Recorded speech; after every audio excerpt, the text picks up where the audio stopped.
On average, 1 in 8 men suffer with depression. With this epidemic showing no signs of slowing down, one would assume that, especially in young men, it would be spoken about more. However, this is not the case. I'm on a mission to find out why this is and what can be done to stop it. To find out more about this issue, I've come to Melksham Cams to speak with Sarah Collins. I guess, firstly, I don't know if it's any different than what it's always been. I think now the way that social media reports it is different, and maybe the awareness has meant that more men are now reporting it. And I think historically the issue has been that men underreport, their symptoms. I think that men have different thresholds, so whereas women might help seek sooner, whereas men definitely wouldn't and would try and get on with it and do their own thing. I think that now that we've developed more awareness, people or men are recognising it more as, that might be a bit of an issue for me. So I don't know if it's massively different historically, but I just think how we know more about it now and that men are gradually recognising their symptoms earlier, that might be where there's been a shift. Okay. There's been a sort of recent rise in mental health awareness over the last 10 several years. Yeah.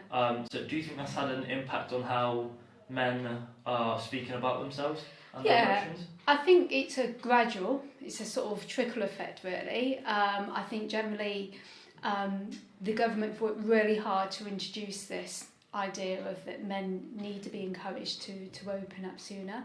I think that the awareness has come from a positive social media as well, and I think of there's campaigns where I think it's called the Bearded Man campaign or something like that, where it's really opening it up for men to talk about it more.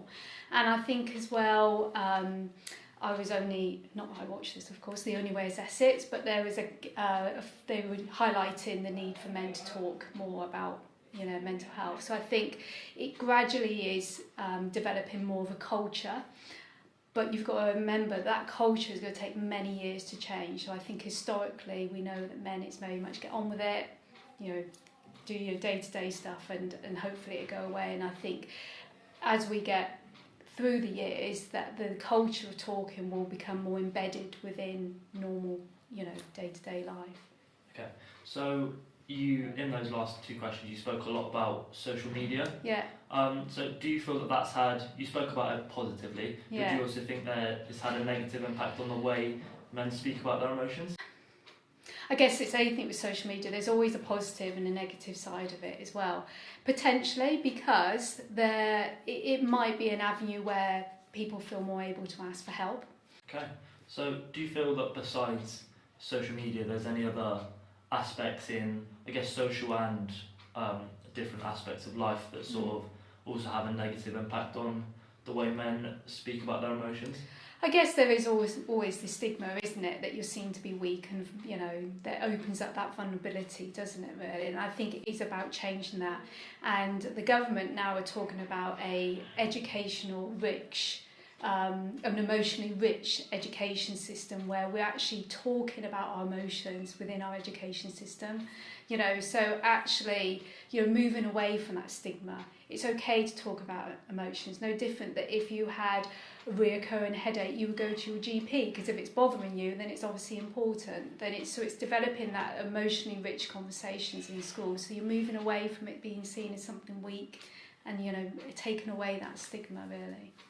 So you spoke a lot about different websites to help men and people in general speak up and to encourage them, and you also spoke about things in schools that the government are running. Yeah. Do you think that there's enough sort of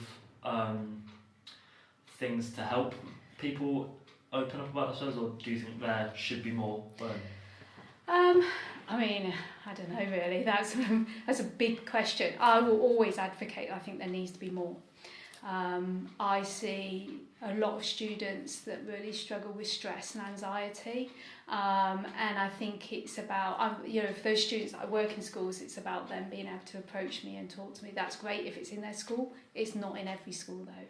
So there will always be a greater need for services, and but also it's about helping families know where to get help, and that's a lot of what I do as well. We call it signposting, which is, and I'm doing it later today, I'll be phoning families up that have made a referral into CAMHS and saying, look, have you considered this? Let me help you, make a referral to this service. So that is always going to be an ongoing job, really helping families navigate our system of support. And I think that services that do advertise themselves, but not everyone knows where to get that information from. So I think that there needs to be a lot of work around that as an ongoing, development, really.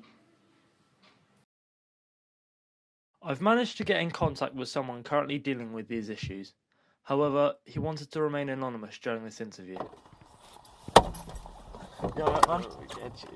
How are you, man? Respect. So, do you feel it's hard to talk about your emotions to people?